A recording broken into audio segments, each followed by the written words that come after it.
Dios les bendiga a todos en esta mañana, gloria al Señor, a todos, de parte del ministerio, de parte de mi persona, les deseamos, amén, muy buenos días, muchas bendiciones de parte del Señor, que solamente Dios es quien nos bendice. Estamos ya despiertos, gloria al Señor, preparados para emprender este viaje nuevo.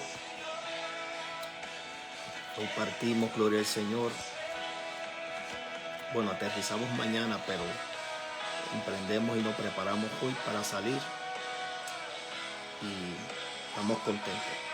Hoy, mi amado, gloria al Señor, hoy le quiero traer estaba meditando y mientras meditaba me vino esta palabra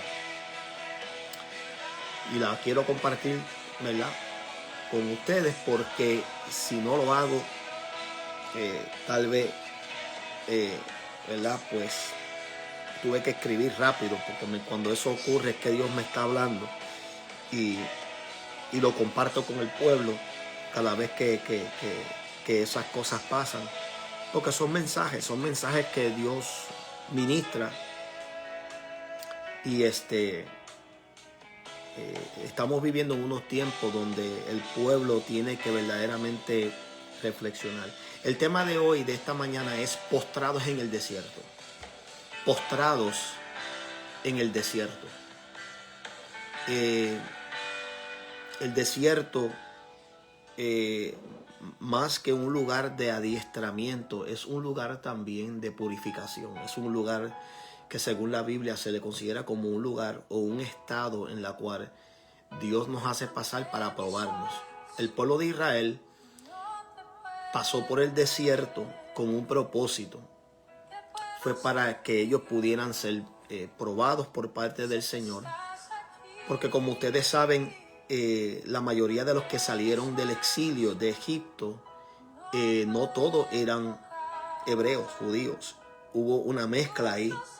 Y esa mezcla de egipcios que se infiltraron y se colaron en el exilio provocó mucho desvío en el pueblo.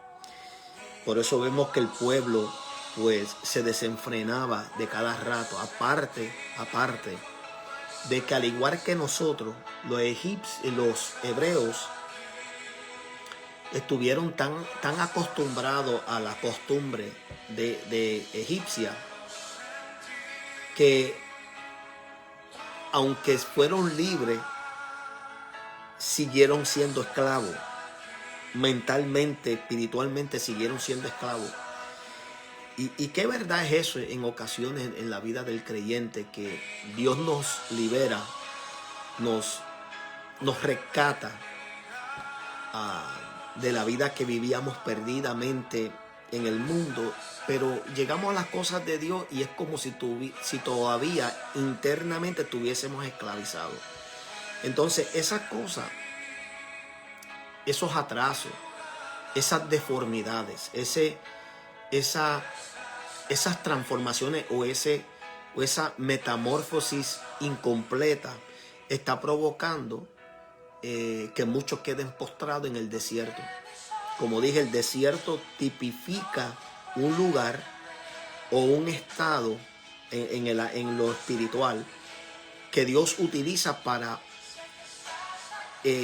expurgarnos de toda la malicia, de todo lo mundano,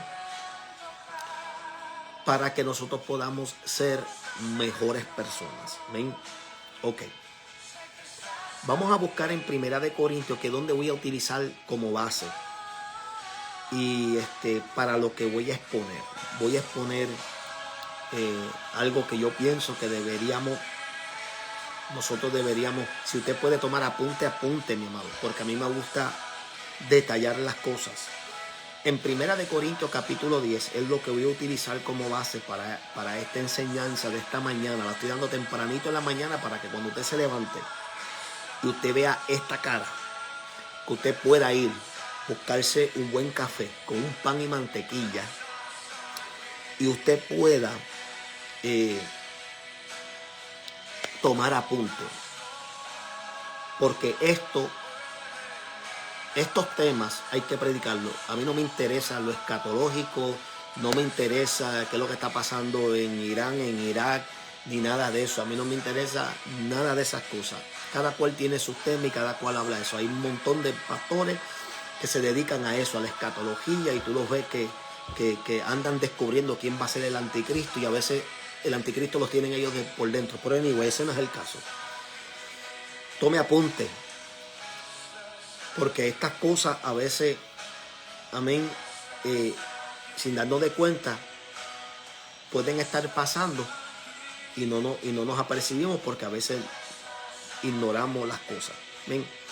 Pero en Primera de Corintios capítulo 10, voy a leer hasta el verso 11, y aquí vamos a descubrir 5 cosas que pueden provocar que tú y yo caigamos postrados en el desierto.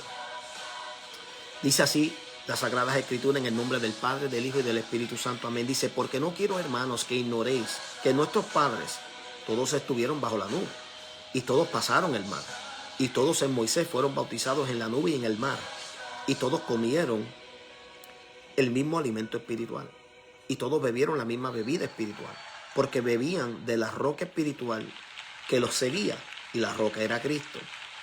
Pero de los más de ellos no se agradó Dios, por lo cual quedaron postrados en el desierto. Ahí está el tema, postrados en el desierto.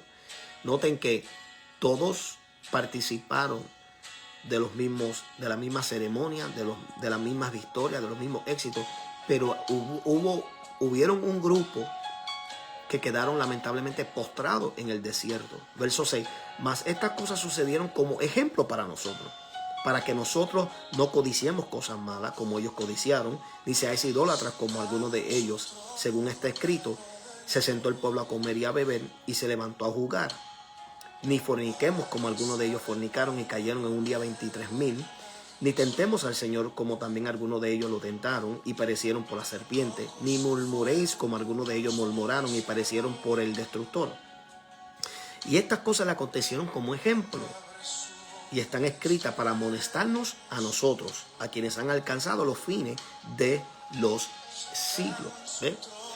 En esos versos que acabé de leer, existen 5 razones por las cuales usted y yo podríamos quedar postrados en el desierto. Y cuando estamos hablando postrados en el desierto, estamos hablando en el sentido espiritual de no alcanzar, de no tener avance en nuestra vida. Olvídese de los malos ratos, olvídese de los pleitos, estas son cosas que ciertamente dañan. Pero aquí habla de 5 cosas que primordialmente puede provocar que usted y yo quedemos postrados en el desierto. Vamos a enumerarla una por una. Número 1, tú puedes quedar postrado en el desierto por codiciar cosas malas. El verso 6 no dice eso a nosotros. Dice: mas estas cosas sucedieron como ejemplo para nosotros, para que no codiciemos cosas malas como ellos codiciaron. Codiciar es nada más ni nada menos que un deseo, un anhelo, una ambición desmedida que se enfoca en querer algo que no es nuestro. Codiciar algo que no nos pertenece, o algo que tal vez no está para nosotros. El pueblo de Israel era un pueblo bien codicioso, y dice y especifica bien, porque bueno, no hay tal cosa que tú codiciar algo bueno. Codicia es codicia, y casi siempre está relacionado con algo negativo, porque cuando una persona codicia, el indicativo de eso es que va a tratar de alcanzar lo que está deseando o ambicionando, cueste lo que cueste. Por ende, se convierte en algo malo, porque las intenciones y la actitud del corazón se giran a tener que buscar cualquier método que sea para alcanzar lo que desea y lo que está codiciando. Entonces, pero el autor aquí, Pablo, especifica: codiciaron cosas malas. ¿Ok? Codiciaron cosas malas. Y vemos que estas son una de las cosas que pueden llevarnos a nosotros a quedar postrados en el desierto, a no tener avance, a no tener éxito, a no ser próspero. ¿Por qué? Porque el ser humano por naturaleza tiene tiene una inclinación a ser codicioso. Por eso en los 10 mandamientos habla específicamente: no codiciares, no codicies nada de tu prójimo. Entonces, ¿por qué? Porque el Señor tiene basto para darnos. Y hay veces que cuando no nos conformamos, que de por hecho la inconformidad tiene mucho que ver o hace un enlace directo con la persona que codicia. La persona que codicia cosas malas es porque es inconforme.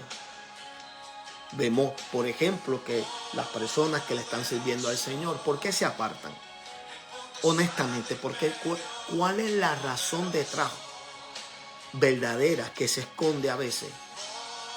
Por las razones por las cuales la gente se aparta. Alguna gente dice: no, porque me trataron mal, el pastor no me buscaba, los hermanos me criticaban, me señalaban. Y todas estas cosas pueden ser ciertas, pueden ser factores determinantes para que una persona se retire, pero escondido detrás de esos, tras bastidores, existe una razón que exacerba el deseo de querer simplemente apartarse del Señor, y eso es porque se codicia cosas malas. Se puede estar codiciando la vida pasada. ¿Cuál era el problema del pueblo de Egipto? Cada rato se ponían a pensar lo que tenían en Egipto. Estamos aquí muriéndonos de hambre, no tenemos que comer, no tenemos que beber, y estamos aquí muriéndonos, estábamos bien en Egipto. Eso es codiciar cosas malas. Y habemos muchos de nosotros que a veces nos rendimos en medio del desierto que Dios tiene para nosotros, para forjarnos, porque estamos pendientes y codiciando nuestra vida pasada. Estamos codiciando, amén, nuestro estatus previo, y no nos estamos enfocando en lo que Dios tiene. Y eso viene de un espíritu ingrato. Y por esas cosas podemos quedar postrados en el desierto.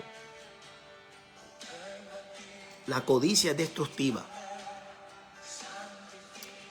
Porque codiciar cosas malas es despreciar lo bueno que Dios ha sido con nosotros, y es despreciar las cosas buenas que nos ha permitido tener hasta el momento. Número 2. Nosotros podemos quedar postrados en el desierto por ser idólatras. Mira lo que dice el verso 7 de 1 Corintios capítulo 10. Dice: ni seáis idólatras como algunos de ellos, según está escrito, se sentó el pueblo a comer y a beber y se levantó a jugar. Esto hace referencia también a Éxodo capítulo 32, verso 6, donde vemos esto precisamente. Vamos a irnos allá para leerlo un momento, para que usted vea. Para que usted vea qué fue lo que hizo el pueblo de Israel. Y este es el suceso, que obviamente Moisés sube al monte a hablar con Dios, y se queda Aarón con el pueblo solo, y lo incitan a él a crearle un líder o una imagen que ellos puedan seguir, porque ellos habían concluido que Moisés no iba a regresar, que se había muerto, que se había desaparecido. Entonces en el verso 6 específicamente vemos lo siguiente: y al día siguiente madrugaron y ofrecieron holocausto y presentaron ofrendas de paz, y se sentó el pueblo a comer y a beber y se levantó a regocijarse. Y todo esto fue después de haber creado ese becerro de oro, es decir, terminando siendo idólatra. ¿Qué es idolatría? Idolatría es adorar ídolos o imágenes de deidades o incluso de personas. La iglesia hoy en día practica unas variedades de idolatría. Está obviamente la idolatría a ciertas imágenes o ídolos. Pero la iglesia moderna de estos tiempos se ha convertido en idólatra cuando idolatrizamos o idolatramos a personas y las convertimos en monumentos, en objetos de adoración. Y adorar es mucho, a veces va mucho más que amar. Extremadamente, adorar es brindarle pleitesía, es cuando nosotros exageramos la posición de una persona, y la iglesia hace eso mucho. O sea, ¿cuántos idólatras no hay hoy en día? Por ejemplo, cuando usted idolatra al pastor, eso es un peligro. O sea, el pastor hay que respetarlo, el pastor hay que amarlo, pero no se puede idolatrar, porque el pastor es humano, el pastor también tiene defectos, el pastor también necesita oración e intercesión, y el pastor también tiene sus momentos que si desobedece a Dios y no se arrepiente, se puede terminar perdiendo y puede recibir el castigo de Dios, puede ser también desechado por Dios. Esa es la realidad. Pero el pueblo de Israel cometió esta falta una y otra vez. O sea, lo convirtieron ya en una profesión de ser idólatras, ¿verdad? Y de idolatrizar, de poner delante de ellos imágenes que Dios rotundamente prohibió. Dios dijo: aparte de mí no hay nadie, yo soy Dios. Fuera de mí no hay quien salve, no hay más nadie. Dando a entender que Él eliminaba cualquier posibilidad de que nosotros como pueblo adoremos o idolatremos a cualquier tipo de figura, deidad o persona. Por eso es que entendemos que cuando Moisés descendió del monte, descendió con un velo. Y para que la gente no crearan un monumento de él y se fijaran en él.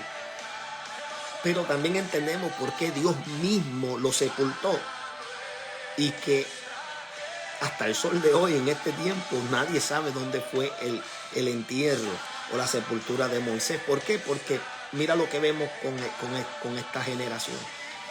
No han embalsamado a los papas de la iglesia católica y los tienen ahí en cajas de cristal, en ataúdes de cristal, como monumentos, como figuras religiosas que la han hecho como una deidad, como un ídolo. Entonces esas cosas provocan a Dios a ira y permite que, obviamente, que nuestro progreso a través del desierto hacia el lugar que Dios tiene destinado para nosotros no se pueda, no podamos ver ese avance. Entonces la idolatría es peligrosa, y nosotros como iglesia tenemos que eliminar cualquier inclinación que nosotros tengamos hacia cualquier persona, hacia cualquier individuo. No importa qué tan dotado sea, qué tan ungido sea, ni nada de eso. Nosotros no estamos llamados a idolatrar a ningún hombre sobre la faz de la tierra, ni a nada ni a nadie.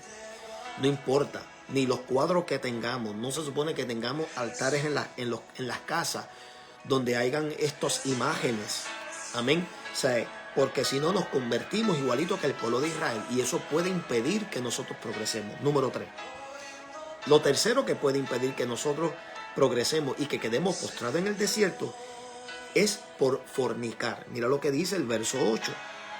Ni forniquemos como algunos de ellos fornicaron y cayeron un día 23,000.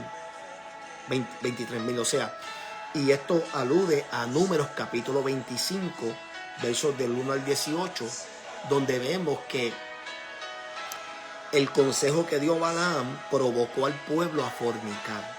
¿Y qué es fornicar? Fornicar viene de la palabra zana, que prácticamente habla de deslealtad, pero también se deriva de la palabra griega porneia, que es donde conseguimos pornografía. Y esto está vinculado con hechizo, con homicidio, etcétera. Pero fornicar aquí en el ámbito espiritual, nosotros sabemos lo que significa fornicar en términos de inmoralidad sexual, que es tener relaciones ilícitas sin tener un vínculo conyugal legal, o sea, por matrimonio. Pero aquí no está hablando de eso, aquí está hablando en el sentido espiritual.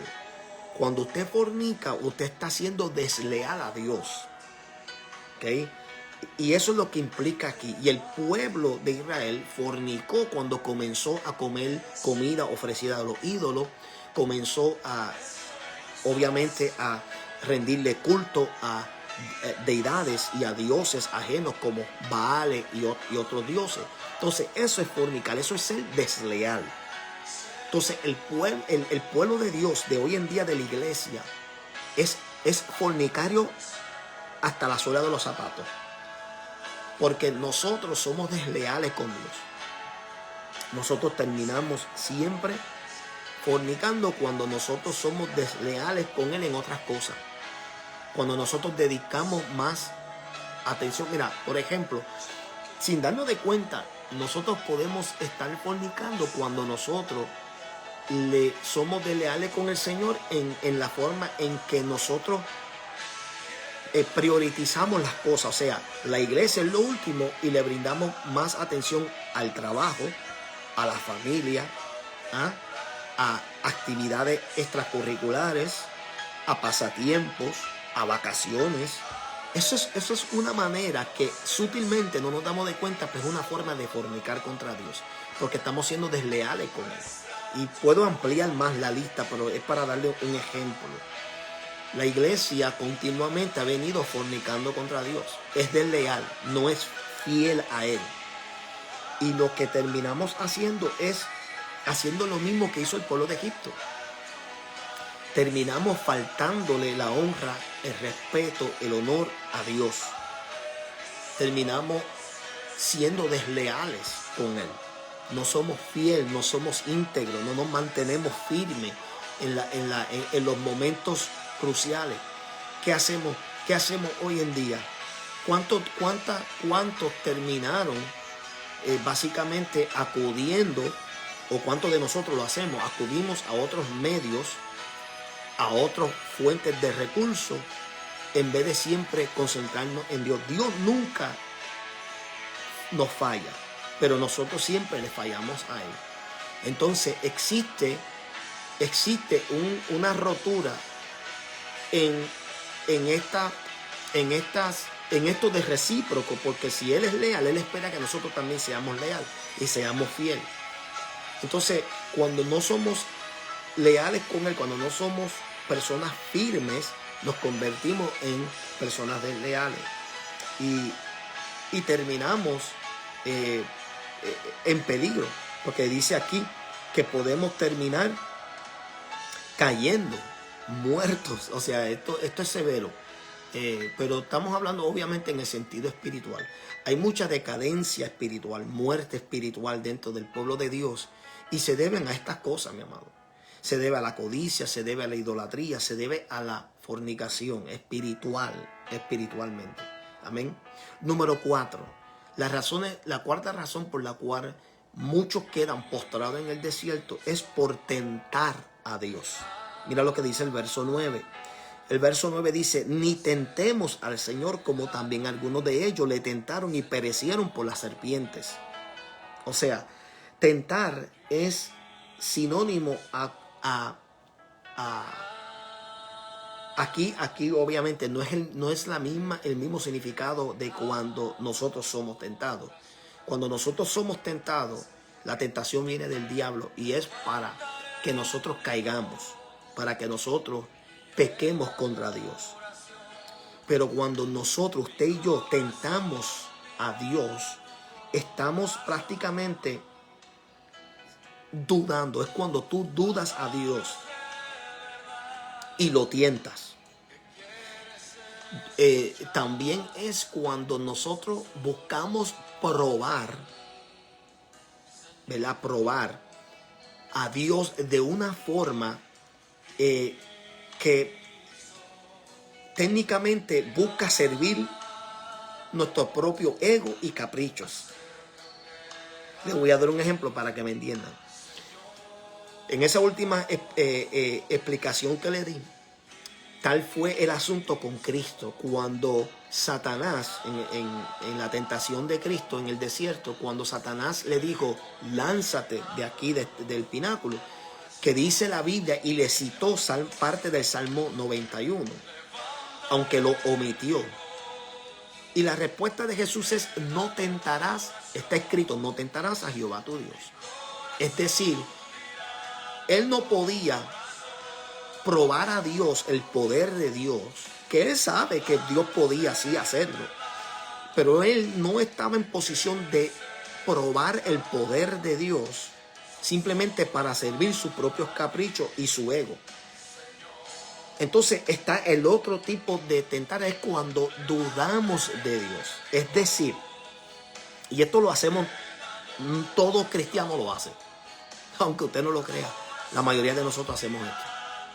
La mayoría no, yo me atrevo a decir todos nosotros en algún momento lo hemos hecho, lo vamos a hacer o lo estamos haciendo.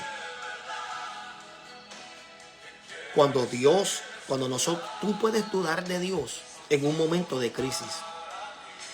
Lo hicieron muchos hombres de Dios. Usted no es la excepción, ni yo tampoco. En un momento de crisis, en un momento de una prueba intensa, llega el momento en que nosotros comenzamos a cuestionar: Señor, ¿dónde tú estás? Señor, no te siento, no te escucho. Te oro, pero tú no me respondes. Señor, ¿por qué? ¿Por qué yo tengo que pasar eso? Eso es tentar a Dios. Porque tú estás dudando y es también es falta de fe. Es falta de fe. Cuando nosotros comenzamos a cuestionar la soberanía de Dios, cuando ponemos en tela de juicio lo que Dios está haciendo, nosotros estamos tentando a Dios. Y tentar a Dios es tan peligroso como las demás cosas que hemos venido hablando. Porque lo que estamos queriendo decir es: Dios, de verdad que tú no sirves. Eso es lo que estamos diciendo, aunque no lo digamos y lo expresemos de esa manera. Señor, tú eres impotente. Eso es lo que estamos diciendo. Y no hablemos cuando muchos de nosotros estamos probando el poder de Dios a nuestro favor. Simplemente, como dije al principio, muchos de nosotros lo hacemos por capricho, por ego. Porque en nuestra mente decimos: no, Dios me tiene que respaldar porque yo he sido un hombre y una mujer fiel. Quiere decir que él no me va a avergonzar aquí enfrente de la gente. Y cuando no lo hacen, vas a dejar de creer en Dios, o rápido el diablo se va a burlar de ti y va a decir: Dios no está contigo. Porque Dios conoce nuestro corazón. Dios no va a actuar conforme al capricho nuestro.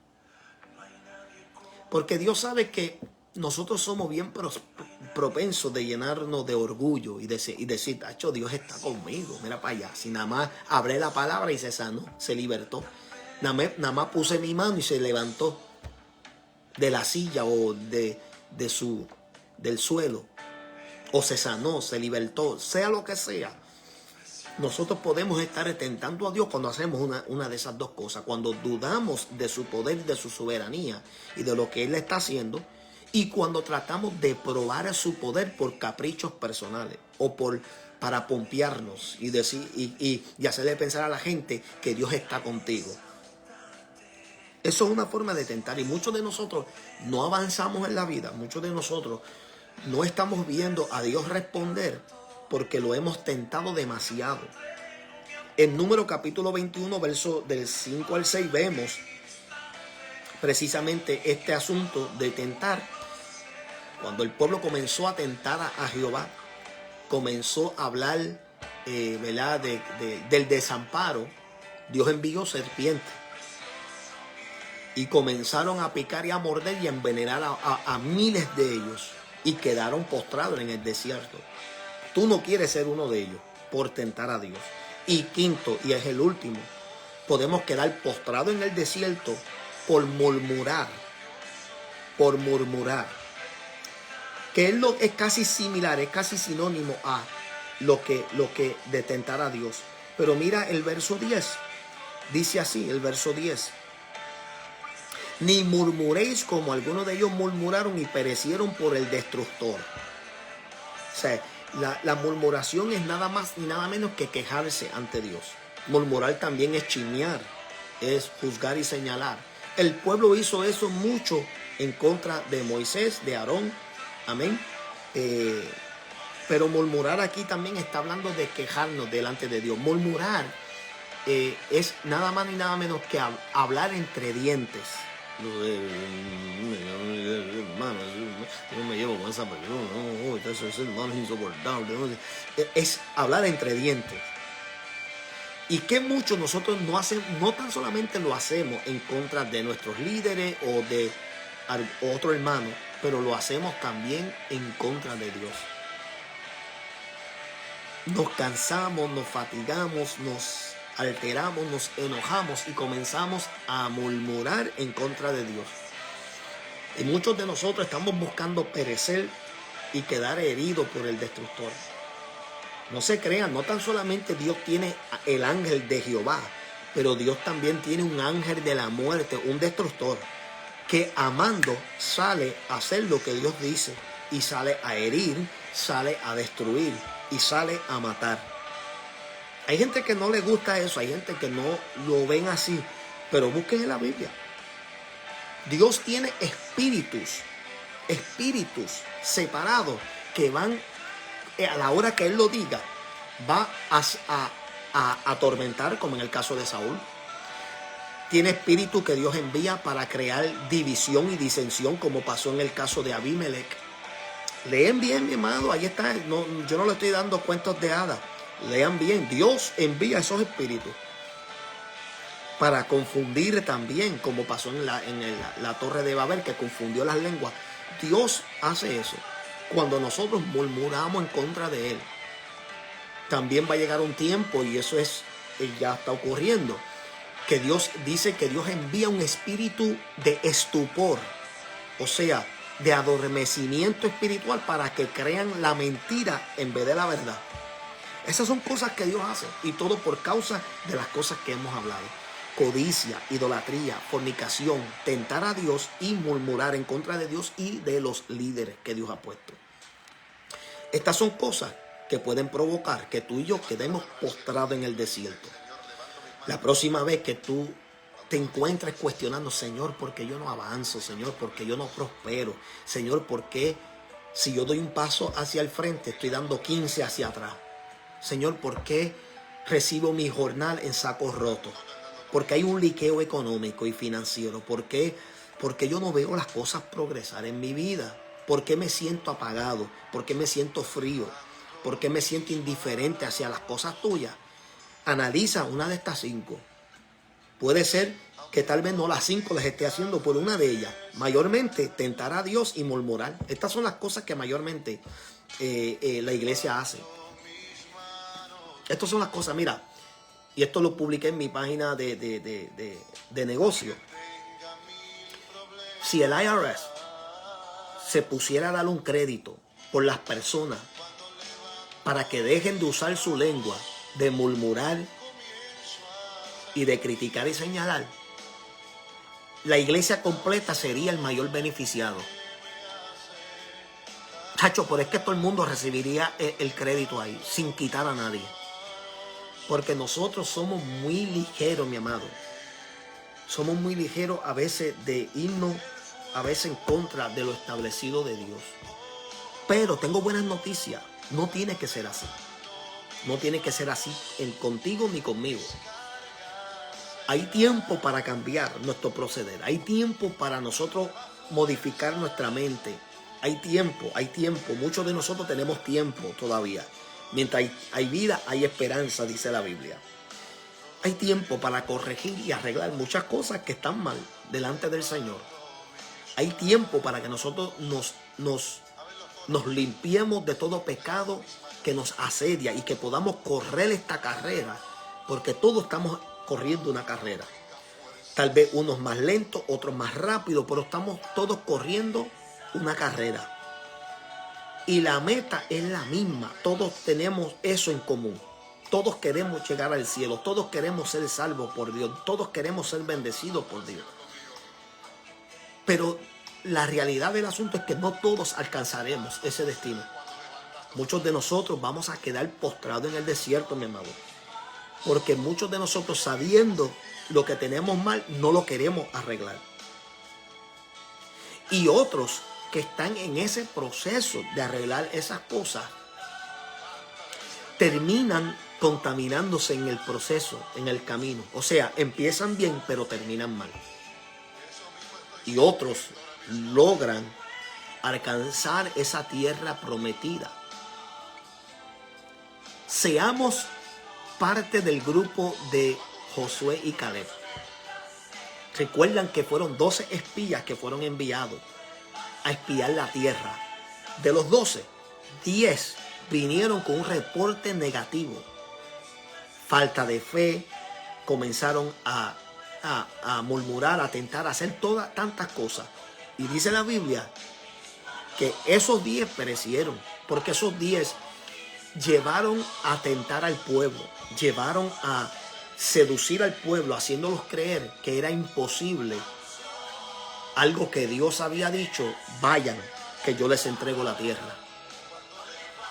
Y solamente de esos 12 quedaron 2, cuya generación pudo ver la tierra prometida. Tú quieres ser parte de ese grupo, de Caleb y de Josué, para que tú y yo podamos ver días buenos. Y como dice en 1 Corintios capítulo 10, que nos sirva de ejemplo todo lo que el pueblo de Israel tuvo que cruzar y atravesar. Lo cual es un poco insólito a veces pensar que aún después de tantos años, aún después de tenerlo escrito aquí en esta palabra, que todavía nosotros como iglesia, el pueblo adquirido por medio del sacrificio de Cristo, que todavía nosotros no aprendamos esas lecciones. Dios está aquí para respaldarnos, Dios está aquí para bendecirnos, pero tenemos que quitar de nosotros toda codicia de lo malo. Tenemos que dejar toda idolatría, tenemos que dejar de fornicar espiritualmente, tenemos que dejar de tentar a Dios y sobre todo murmurar en contra de Él y sus escogidos. Al eso, y tu travesía y tu trayectoria a través del desierto será una exitosa, porque Dios se encargará de llevarte hacia el destino que tiene preparado para ti. Dios me lo bendiga, Dios me lo guarde a cada uno de ustedes. Gracias por compartir conmigo en esta mañana. Este ha sido un privilegio, una bendición compartir con ustedes en esta hora. Que Dios los guarde, que Dios te prospere, que Dios te bendiga en el nombre de Jesucristo de Nazaret. Porque dice su palabra que Él concederá todas las peticiones si tú te deleitas en Él. Dios me lo bendiga. Gracias por estar con nosotros y en esta sintonía. Bendiciones.